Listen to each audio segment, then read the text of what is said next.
অহংকারী করিও না, মস্তানি করিও না যুবক,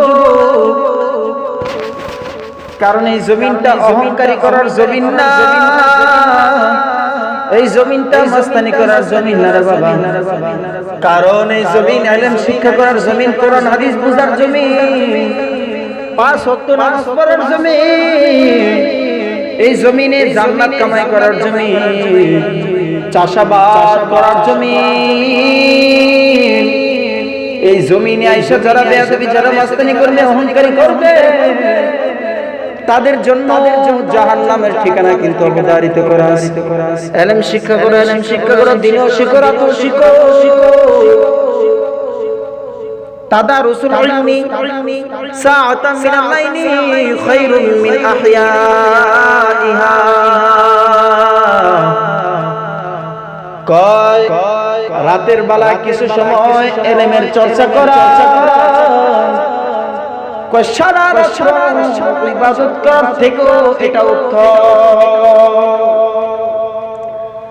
ইলম শিখো রে বাবা, ইলম শিখো। যারা ইলম অন্তর দিয়ে শিখবে, আল্লাহ তাদেরকে এমন কবুল করে নিবে, তারা যেখানে যেভাবে দেখবে না কেন, রাসূল ও কোরআনের আয়াত যখন তাদের সামনে আসবে, হাদিস ও আয়াত যখন তাদের সামনে আসবে, অন্যায় করতে যাবে, অন্যায় করতে যাবে, যখন তাদের সামনে অন্যায়ের দলিল সব এসে যাবে,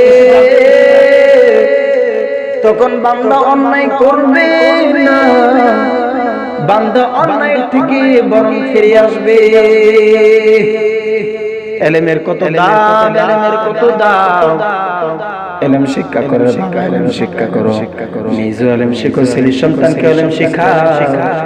যারা ইলম অন্তর দিয়ে শিখবে, আল্লাহ বলেন যারা কোরআন হাদিস বুঝবে, আমি আল্লাহ বলে দিলাম এই কোরআন হাদিস বুঝার পর, মানার পর, তার কোরআনের আয়াতগুলো বুঝবে আর মানবে, আমার আল্লাহ, আমি আল্লাহ ওয়াদা করলাম, আমি আল্লাহ তাদেরকে বিনা হিসাবে জান্নাতে প্রবেশ করায় দিব।